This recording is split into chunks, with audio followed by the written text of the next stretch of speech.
C'est un appartement qui va être mis en vente la semaine prochaine pour environ 615 000 €.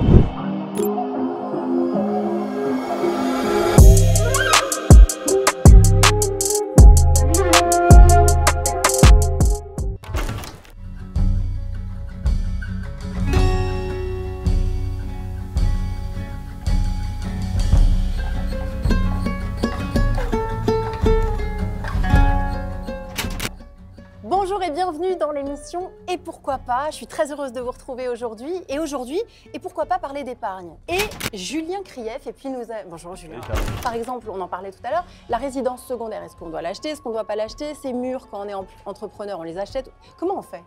Écoute Charlotte, c'est vrai que le premier investissement immobilier préféré des Français, c'est qui reste la seule niche fiscale, je le dis, la seule niche fiscale, c'est l'achat de sa résidence principale, sa RP.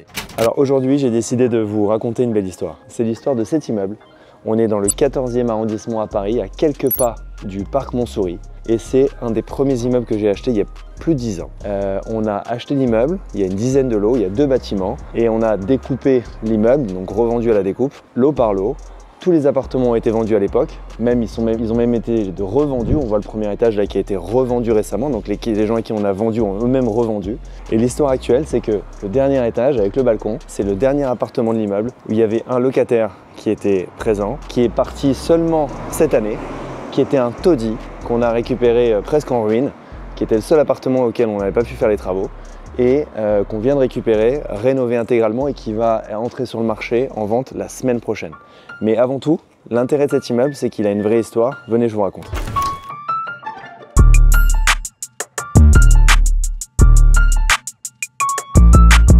Donc là, cet immeuble, on a rénové intégralement à l'époque les parties communes, donc qui étaient dans un état pas possible.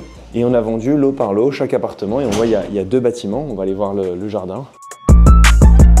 Voilà, il y a 2 bâtiments, donc chaque bâtiment contient 5 appartements avec un petit jardin au milieu. Mais l'intérêt de cet immeuble, c'est quoi?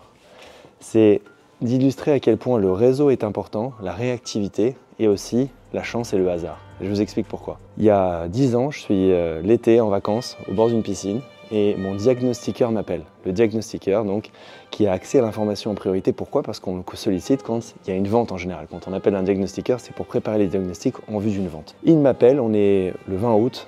Je suis en maillot de bain et il me dit « Julien, je suis mandaté pour diagnostiquer un immeuble entier et je pense que les propriétaires vont le vendre ». Il me donne les coordonnées des propriétaires, je les appelle, on passe, je dis « Bonjour, je voudrais acheter votre immeuble dans une rue dont j'avais jamais entendu parler, dans le 14e où nous sommes aujourd'hui ». Ils me prennent un peu pour un fou, ils me disent « Mais attendez monsieur, qui êtes-vous » Je leur explique que j'ai eu les coordonnées par monsieur le diagnostiqueur. Ils acceptent de me parler au téléphone, de me donner tous les éléments, la conversation dure 2 heures et on se revoit à Paris tout début septembre et mi-septembre on signe la promesse de vente.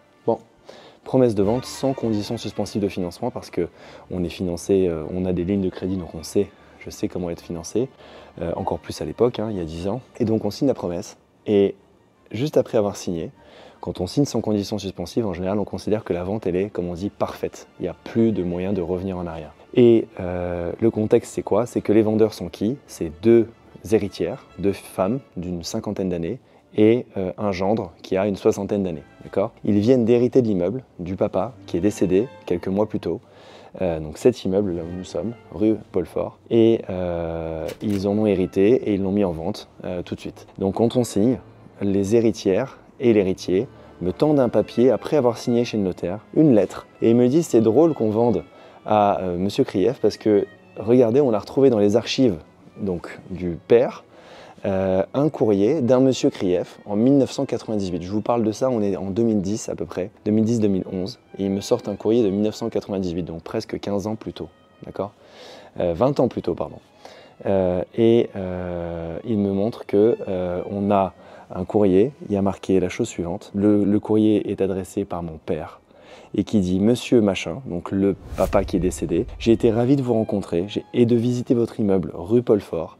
Je vous souhaite de très bonnes fêtes de fin d'année. » Mon père faisait ça toute fin d'année et c'est ça je vous le recommande quand vous faites de l'investissement, quand vous faites de la prospection, c'est très important. Quand vous rencontrez un vendeur, s'il n'est pas mature pour vendre, suivez-le, rappelez-le, envoyez-lui des chocolats, faites la petite attention pour les fêtes, pour Noël, etc. C'est important. Et regardez la preuve, c'est que mon père a écrit ce courrier, il lui a dit « Monsieur, je vous souhaite de bonnes fêtes de fin d'année. Si vous veniez à décider finalement de vendre l'immeuble que nous avons visité, qui vous appartient rue Paul Fort, adressez-vous à moi, je suis intéressé. » 20 ans plus tard, le monsieur décède. Il n'a jamais vendu son immeuble en 20 ans. Si mon père est venu le visiter, c'est qu'il y a pensé. Mon père, il ne visitait pas juste pour le plaisir. Il y a visité parce qu'on lui a dit que cet immeuble pouvait être à vendre. Finalement, le propriétaire de l'époque, avant qu'il décède, pendant 20 ans, renonce à le vendre. Il le vend à personne. Personne ne s'est intéressé ou n'a pu mettre la main sur cet immeuble. 20 ans plus tard, il meurt.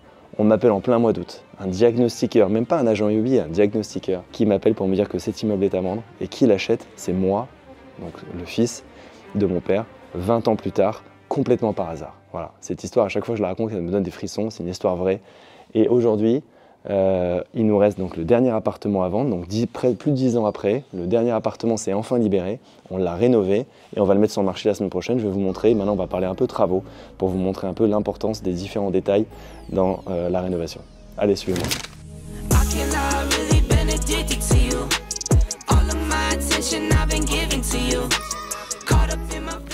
Bon, là, donc on est au deuxième étage. Première petite astuce quand on fait les travaux, le plan n'était pas optimum parce que la porte de l'appartement était ici et elle donnait pas exactement, permettait pas de faire un plan optimum. Donc qu'est-ce qu'on a fait? On a déplacé la porte ici. Donc on a muré cette porte et on l'a déplacée là pour faire un grand séjour. Venez avec moi.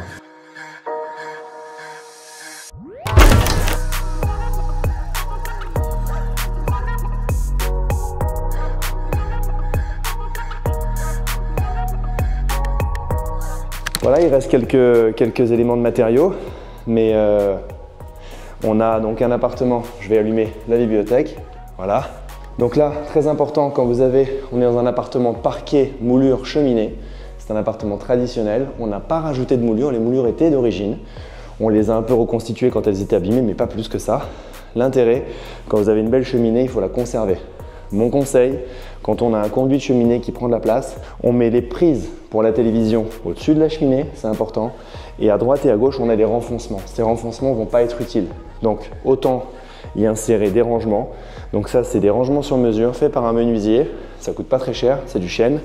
Et ici, pour être malin, vous mettez du caisson Ikea à l'intérieur. Par contre, vous faites des belles portes par un menuisier, des portes en bois peintes, tout simplement, et ça suffit. Les petits détails, des beaux luminaires. Voilà, on essaye de mettre un tout petit peu d'argent dans les luminaires parce que c'est ce qui se voit. Il n'y a pas besoin d'ailleurs de payer très cher, hein. Ça vaut une centaine d'euros, mais ça fait toute la différence. Donc on a rajouté un îlot central pour pouvoir cuisiner en famille et passer des moments agréables. Et on a un appartement qui a zéro perte d'espace. On a fait 2 chambres bien identifiées. Pourquoi? Parce que les clients maintenant, alors c'est un parti pris de faire de la couleur, mais les clients maintenant, soit on fait du blanc, et on ne fait pas de choix. Soit on prend le parti pris de mettre une couleur dans l'air du temps. Et les couleurs dans l'air du temps en ce moment, c'est le off-white, c'est le beige et c'est le terracotta. Voilà. Donc on a fait une belle chambre ici.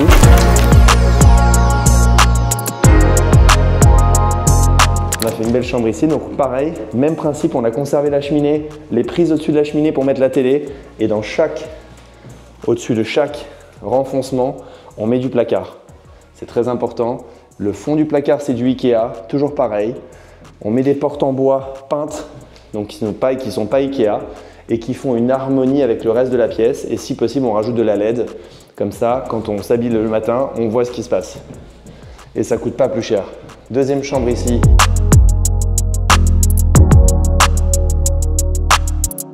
Pareil, même concept. Donc une couleur un peu forte, mais très chaleureuse et cosy, un peu à l'anglaise. Une belle suspension. Et enfin, une salle de bain.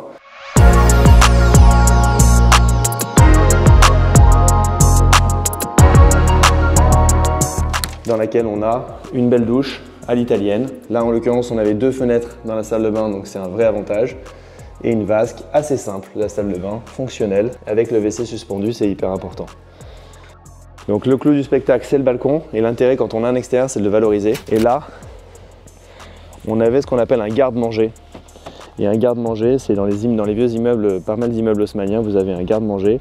C'était pour ranger les aliments à l'époque. Et qu'est-ce qu'on en a fait? On a inséré un moteur de climatisation qui est à l'intérieur de chez nous, mais qui ne dépasse pas sur le balcon, parce qu'à Paris, on n'a pas le droit de positionner des moteurs de clim sur les balcons. C'est interdit pour pas que ça parte dans tous les sens. Et donc, on a positionné le moteur à l'intérieur de notre appartement, mais qui vient prendre l'air via les trous du garde-manger. Et donc cet appartement, il est climatisé. Le réchauffement climatique, on le voit, fait que les températures augmentent de 2 degrés, ont augmenté de 2 degrés l'année dernière en moyenne. Donc on a la possibilité de rafraîchir l'appartement. Donc là, tu es sur un appartement de quelle superficie? Là, on a l'appartement de 54 mètres carrés. Il y a 2 chambres, une salle de bain, un grand séjour cuisine.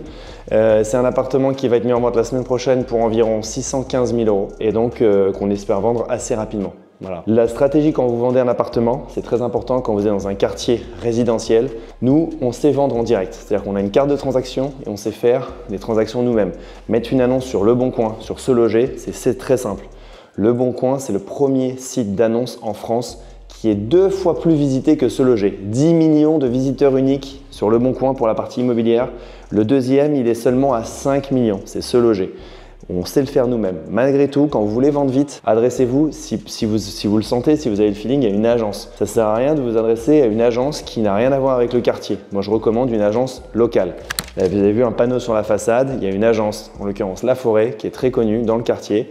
On a décidé de faire appel à elle en priorité avec un mandat d'exclusivité très court d'1 mois. Moi, je n'aime jamais d'exclusivité plus longue. Exclusivité d'1 mois avec la possibilité de reconduire d'1 mois supplémentaire. Et donc là, les photos seront prises la semaine prochaine, d'accord? Mercredi prochain, on a les photos qui seront prises là. Donc je vous recommande quand vous vendez de faire appel à une agence de quartier qui a une vraie clientèle locale. Ça ne sert à rien d'avoir une agence qui n'est pas dans le quartier, qui ne connaît pas les lieux, enfin l'emplacement et qui va juste mettre une annonce sur Internet. Il faut vraiment quelqu'un qui connaisse son sujet et qui a une vraie clientèle existante. Ok, génial. Et là, Julien, au moment où on tourne cette vidéo, donc on est en avril 2024, on entend beaucoup parler sur les réseaux qu'avec les taux d'intérêt qui sont très élevés, c'est quasiment impossible d'acheter. Pour le coup, tu es un réel professionnel dans l'activité de marchand de biens, avec une société qui a réalisé plus de 100, 150 opérations. Qu'est-ce que tu dirais à toutes les personnes qui aujourd'hui ont peur de franchir le pas d'investir dans l'immobilier ou qui ne savent pas comment faire? Quels sont les dangers? Et est-ce que par exemple, ça pourrait être une bonne opportunité pour un premier investissement? Depuis que je fais ce métier, donc à peu près 15 ans, on me demande si c'est le moment d'acheter dans l'immobilier. J'ai connu quand je suis rentré sur ce métier, les taux, ils étaient, c'est important, au même niveau qu'aujourd'hui. On était à peu près 5% d'intérêt. Et pourtant, tout le monde achetait, les marchands faisaient leur métier et les clients achetaient des appartements et les gens se logeaient. Donc, je te réponds, c'est toujours le moment d'acheter en immobilier. L'immobilier est haussier quoi qu'il arrive. La difficulté en ce moment, c'est quoi? C'est que les taux sont un peu élevés? C'est pas grave. On l'a dit, on l'a martelé, c'est pas une fin en soi. Vous achetez aujourd'hui sur un taux à 3,5%, c'est pas grave. Dans 2 ans, vous avez le droit de renégocier votre crédit 3 fois dans les contrats.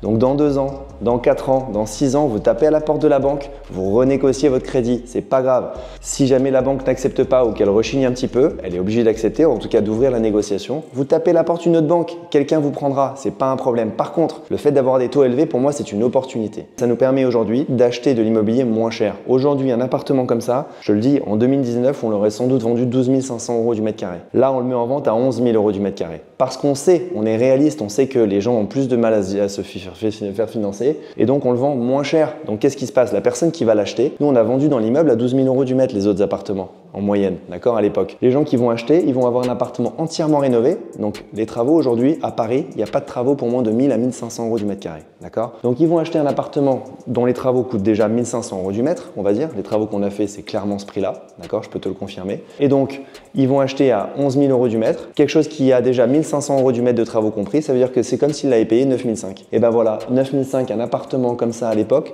ça n'existait pas. Donc la hausse des taux, c'est une moyen d'opportunité. Maintenant, tu vas me dire, ok, mais les banques n'accordent pas si facilement. C'était le cas il y a 6 mois, les banques avaient clairement posé le stylo, comme on dit, elles avaient fermé les dossiers. Maintenant, elles réouvrent les dossiers. Si vous n'êtes pas solvable, que vous n'avez pas une profession stable, que vous n'avez pas de revenus par ailleurs, c'est vrai que c'est compliqué. Pour aller voir votre banque, il faut, quand même, l'idéal, c'est que si vous êtes salarié, si vous êtes commerçant, si vous avez un pécule de côté, si vous avez un revenu stable. Il ne suffit même pas d'avoir de l'apport. Il faut montrer que vous allez avoir un revenu parallèlement. Et quand vous faites votre premier investissement, il faut faire un dossier béton pour la banque. On en a parlé pendant la formation. On a expliqué tous les tips pour expliquer comment constituer un dossier béton, quels sont les éléments. On a communiqué un modèle de business plan. Il faut mettre tous les éléments pour montrer que votre opération, elle tient la route. Si vous arrivez notamment à démontrer que toutes les références dans le quartier sont à un prix de X, et que vous achetez à un prix de X moins 2000 € du mètre, vous pouvez expliquer que vous ne pouvez pas vous planter. Voilà. Donc aujourd'hui, ce que je recommande, on en a parlé, acheter du logement, c'est à nouveau possible. Pour faire des opérations de marchand, vous pouvez les faire financer comme votre résidence principale. Vous le présentez comme une RP, vous le domiciliez là-bas, que ça soit réel, enfin que vous y habitiez vraiment ou pas, vous vous domiciliez dans votre RP. On conseille évidemment de le faire réellement, hein. L'intérêt c'est ça, mais c'est la seule niche fiscale. Il n'y a pas de plus-value quand vous revendez, ça vous le savez. Donc en fait, vous pouvez aller voir votre banque et dire je vais acheter un appartement moins cher que le prix du marché. Vous n'êtes pas obligé de communiquer que votre intention c'est peut-être de le revendre dans 2 ou 3 ans. Ça c'est vous regarde, c'est votre problème. Donc vous achetez un appartement en résidence principale, vous faites vos travaux, vous y habitez 1 an ou 2 et derrière vous le revendez si possible avec une marge. Il ne faut pas, si vous avez l'objectif de faire une plus-value, c'est pas d'acheter avec le coup de cœur. Quand on achète pour y habiter, le coup de cœur c'est important. Quand on achète pour revendre, le coup de cœur n'a pas sa place. D'accord ? Voilà. Donc en fait, Julien, si je devais résumer aujourd'hui, quelqu'un qui a une situation stable, on va dire qui gagne 1500, 2000, 300, 3000 euros par mois, devrait acheter le plus rapidement possible sa résidence principale. Pourquoi pas faire une opération de marchand de biens, comme tu l'as bien expliqué, qui consiste à valoriser un bien, comme tu l'as fait à travers des matériaux, des travaux que tu as pu rajouter. Et en termes d'apport, aujourd'hui, sur une opération qui vous alentour des, tu m'as dit 600 000. Là, cet appartement va être vendu 600 000 euros à peu près. Aux alentours des 600 000 euros. Donc, pour toi, aujourd'hui, la banque, combien d'apports il faudrait? Écoute, aujourd'hui, ouais, bien sûr. Alors, la banque, on ne va pas mentir. Hein, déjà, les gens qui disaient il y a 6 mois ou il y a 1 an, vous êtes financé à 100%, out of the blue, comme ça, déjà, ce n'était pas vrai. Ça l'est encore moins aujourd'hui. Bon, la banque, aujourd'hui, va vous demander entre 10, si vous êtes très bon, et 15, voire 20% d'apport. D'accord ? Nous, en tant que professionnels de l'immobilier, on a toujours plus d'apports. C'est comme ça, ils nous demandent un peu plus d'apport parce qu'ils estiment que même si on a 25 ans d'expérience, moi 15 ans à mon échelle et la boîte familiale elle est 30 ans d'expérience, malgré tout, ils considèrent qu'une opération d'achat-revente immobilière, quand elle est identifiée comme telle, elle comporte un risque. Tu me parlais de risque. Elle comporte un risque parce que le risque que les travaux se passent mal, le risque que ça ne se vende pas comme prévu, etc. On l'a vu, il y a des gens qui ont acheté, qui ont fait des opérations fin 2023, enfin même début 2023, qui ont traîné un petit peu et hop, les taux ont doublé en 1 an. C'est quand même voilà, impressionnant, en 1 an et demi, les taux ont doublé. Et ben, le prix de revente, lui, il a été massacré.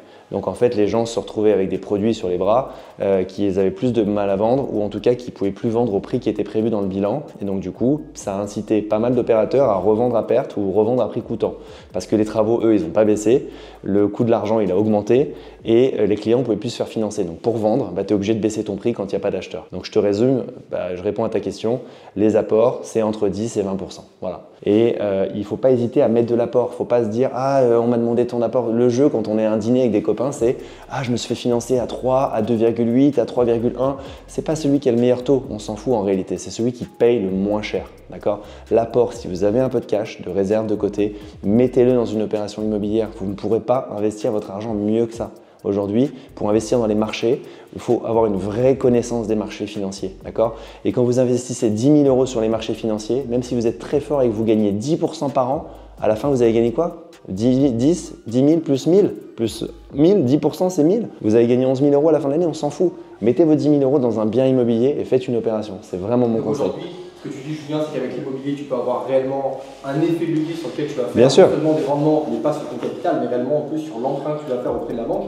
Et moi, la question que je me pose, et je pense que beaucoup de personnes qui regardent la chaîne aujourd'hui se posent également, c'est comment trouver la bonne opportunité, parce que tu l'as dit, 10 millions de visiteurs sur le bon coin, seloger.com, etc. Qu'est-ce qui fait que, par exemple, cet appartement aujourd'hui que tu as rénové, c'est une bonne opportunité, même si bien sûr, il y a la belle histoire qui va avec, parce que forcément, il y a aussi ce côté, on va dire, avec l'histoire de ton père qui, il y a quelques années, voulait acheter, mais je pense que ce n'est pas la seule raison qui a fait que tu as acheté, ce serait une mauvaise opportunité, je ne pense pas que ce sera allé sur le projet. Voilà. Comment aujourd'hui trouver la bonne opportunité? Parce que personnellement, quand je regarde, on dirait que tout est à vendre en France, et quoi acheter, et comment être sûr d'aller faire une belle rentabilité là. En quelques mots, je te le dis en quelques mots, pour faire le tri dans les annonces, déjà vous mettez des alertes sur tout ce qui rentre dans votre budget, d'accord? Vous mettez des alertes. Deuxièmement, il faut élargir la zone, d'accord? Prenez des choses jusqu'à 1 heure de chez vous, c'est pas très grave. 1 heure de chez vous, vous pouvez encore faire venir des entreprises que vous connaissez, d'accord, de travaux. C'est important d'avoir les entreprises qu'on connaît. Il ne faut pas aller dans une zone qu'on ne maîtrise pas en termes de prestataires et pas aller dans une zone qu'on ne maîtrise pas en termes de connaissance de prix. Donc vous mettez des alertes sur ce qui est dans votre budget à 1 heure de chez vous. Deuxièmement, vous regardez les prix sur DVF notamment, c'est le site des impôts, dvf.etalab, et vous avez toutes les transactions qui ont été faites dans les 5, 6, 7 dernières années. C'est hyper important pour comparer les prix. Troisièmement, mon vrai conseil, c'est de taper aux portes. Il faut aller voir les gardiens d'immeubles quand vous êtes dans une grande ville, aller voir les gardiens d'immeubles, aller voir les agences immobilières de quartier. Les agents immobiliers, il y a Microsoft qui a fait un livre il y a quelques années sur les 16 semaines de l'oubli. Tu ne vois pas quelqu'un pendant 12 semaines déjà, il t'oublie, et 16, tu es sorti de leur mémoire techniquement et cliniquement.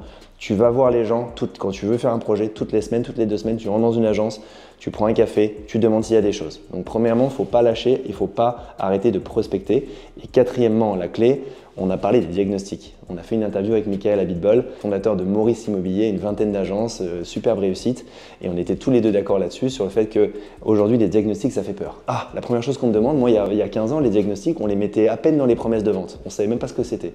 Et maintenant, c'est la première question que j'ai des acheteurs, c'est quoi comme catégorie? Même au téléphone, ils nous disent, je veux venir visiter, mais c'est quoi la catégorie de l'appartement? Bon, quand on vend un appartement rénové, bien sûr, il faut qu'il soit dans les meilleures lettres du diagnostic possible. Tu ne peux pas vendre un appartement rénové qui est du F. Ça la fout mal, honnêtement. Par contre, quand tu veux faire une opération de marchand et que tu vas faire des travaux, visez des mauvais diagnostics, visez des mauvaises lettres, du F, du G, du E, Allez-y, parce que c'est ça qui va faire la valeur. Vous avez en face de vous un vendeur qui, si son appartement il est mal classé, c'est qu'il n'a pas eu l'argent pour le rénover, c'est qu'il n'a pas eu le temps ou pas l'envie ou qu'il veut partir ou qu'il veut déménager, changer de vie. Donc c'est le moment où vous allez pouvoir taper sur le prix, acheter moins cher. Une seule règle. Quand on fait une opération de marchand de biens, la seule chose qui compte, c'est de payer moins cher. Qu'est-ce qui permet de payer moins cher? À l'époque, il y a 30 ans, quand mon père a commencé, c'était l'information. Il n'y avait pas Internet, on pouvait tomber sur des vendeurs qui ne connaissaient pas la valeur de leurs biens et l'affaire, elle était faite. D'accord? On achetait 20-30% moins cher, 40% moins cher parfois, juste parce que le vendeur ne connaissait pas son prix. Maintenant, c'est fini, il y a Internet, tout le monde connaît son prix à l'instant T. Donc, qu'est-ce qui fait que vous allez créer de la valeur? C'est la connaissance de votre marché, savoir exactement combien ça vaut, qu'est-ce qui se vend et aller trouver des vendeurs qui, eux, n'ont pas les moyens de rénover leurs biens. Vous allez faire la différence avec les travaux. Il faut maîtriser vos coûts de travaux. Donc, même si vous n'avez pas encore commencé une opération, allez voir une entreprise de travaux, dites-lui que vous allez faire une opération, demandez-lui quel est son prix au mètre carré à peu près pour tout faire, mettez ça dans un budget et au moins dans votre bilan, vous savez exactement quand vous allez trouver le bon bien, combien vont vous coûter vos travaux et combien vous allez le revendre. Et c'est ça, ça va vous donner de l'avance sur votre marché. Si vous ne connaissez pas le prix, vous ne pouvez pas y arriver. Donc Julien, tu as partagé beaucoup d'éléments à travers cette vidéo sur ce premier cas pratique aujourd'hui, sur une opération que clairement, j'ai envie de dire quelqu'un qui a un petit peu de capital, qui a une certaine stabilité financière, qui peut totalement l'effectuer. Maintenant, la question que tout le monde se pose, c'est comment avoir ce financement et comment constituer le dossier pour que la banque puisse te prêter l'apport nécessaire pour effectuer la transaction. Alors pour que la banque te prête le capital, l'apport il faut que tu l'aies. Mais clairement, si vous avez un peu d'argent de côté et que vous voulez devenir propriétaire, faire une première opération, une des clés, sans jeu de mots, c'est vraiment de trouver un projet solide qui tient la route. La deuxième, c'est de présenter votre dossier au banquier qui vous connaît le mieux en priorité. Passer par des courtiers, c'est très bien. Et d'ailleurs, pendant la formation, on a parmi nos partenaires, parmi les meilleurs courtiers de France qui assistent les gens qui nous suivent et qui se font coacher. Mais l'idée, c'est que votre banquier, c'est celui qui vous connaît le mieux, celui qui voit passer vos salaires, celui qui voit passer le salaire de votre conjoint ou conjointe, qui voit passer les comptes de votre entreprise. Si vous êtes un professionnel libéral, si vous êtes un commerçant, un entrepreneur, la banque qui vous connaît le mieux, c'est celle qui va pouvoir vous financer en priorité. Et après, on élargit, voire même en même temps auprès des courtiers. Deuxièmement, donc, c'est avoir un projet solide. Il faut rien avoir oublié. Et troisièmement, c'est ne pas avoir les yeux plus gros que le ventre. Il faut essayer d'aller taper sur quelque chose qui est dans votre budget, mais pas trop bas. Ne manquez pas non plus d'ambition. N'allez pas vous dire je peux acheter 500 000, je vais commencer par un truc à 100 000. Si vous pouvez acheter 500 000, ça fait peur évidemment, mais essayez d'y aller. La marge c'est la même, le travail c'est le même. Quand on achète un produit à 500 000 euros, que vous faites 20% de marge, 15 à 20% de marge, vous allez le revendre 545 à 600 000. D'accord ? Votre apport pour acheter ce truc à 500 000, ça aura été 120, 130, peut-être 130 000 euros. D'accord? Donc vous aurez fait presque x2 sur votre apport sur un bien. Donc c'est ça l'effet de levier, c'est ça la magie. Donc commencez si vous voulez vous rassurer par un petit bien, mais n'hésitez pas si votre capacité le permet à le faire. Parce que plus, et c'est mon troisième conseil, je finis là-dessus, plus les prix sont élevés, plus les enveloppes sont élevées. À 100 000 euros, il y a beaucoup d'acheteurs. À 500 000, il y en a un peu moins. Et à 3 millions, il y en a encore moins. Donc en fait, pour éliminer la concurrence, essayez de monter au maximum de vos capacités pour pouvoir faire un produit un peu plus cher, parce que quand vous achetez plus cher, vous gagnez plus tout simplement et il y a moins de concurrence à l'entrée. Dans tous les cas, en fait, on a parlé des techniques, des stratégies, mais ça dépend vraiment du profil. D'accord? Donc dans la description de cette vidéo, on a mis en place la possibilité de réserver un call avec un membre de mon équipe qui puisse diagnostiquer la situation de chacun, les ambitions de chacun, le projet s'il y en a un qui est déjà identifié, pour vous orienter du mieux possible pour qu'on mette toutes les chances de votre côté pour faire financer l'opération et vous expliquer comment faire de A jusqu'à Z, parce que c'est parfois un parcours du combattant, mais il ne faut pas s'effrayer, il ne faut pas se refroidir. Malgré tout, quand on connaît les rouages, c'est facile. Nous, on les connaît, on les met à disposition de toutes les personnes que ça intéresse vraiment pour pouvoir les orienter du mieux possible et faire en sorte que leur projet soit un succès. Donc en résumé, ne perdez pas de temps. Ça suffit d'écouter le voisin qui vous dit « Ah non, les taux sont trop élevés, les prix n'ont pas assez baissé, c'est pas le moment, je suis pas prêt ». Non, si vous avez un peu d'argent et que vous avez une situation stable, que vous avez un capital de départ, n'hésitez pas. Par contre, comme toute chose dans la vie, il faut être accompagné. Quand j'ai commencé, j'ai été accompagné, j'ai appris, c'est pareil. N'hésitez pas, au lien qui s'affiche en dessous de cette vidéo, à booker un appel de 30 minutes gratuit avec nos experts de mon équipe qui vont pouvoir vous conseiller, vous orienter et vous expliquer par où commencer, comment préparer un dossier de financement, comment vous orienter sur les bons biens et surtout passer le pas. C'est toujours le moment d'acheter. Ça fait 15 ans que je fais ce métier, on me pose toujours la question. J'ai connu des taux élevés, des taux bas en financement. Il ne faut pas s'arrêter à ça, c'est toujours le moment d'acheter. Donc allez-y, passez le pas et réservez votre appel tout de suite sur le lien qui s'affiche en dessous de la vidéo. Likez, partagez, parlez-en à vos voisins autour de vous. Ça a été un plaisir de vous partager cette histoire et cette opération immobilière. On se retrouve dans un prochain épisode très bientôt. Merci.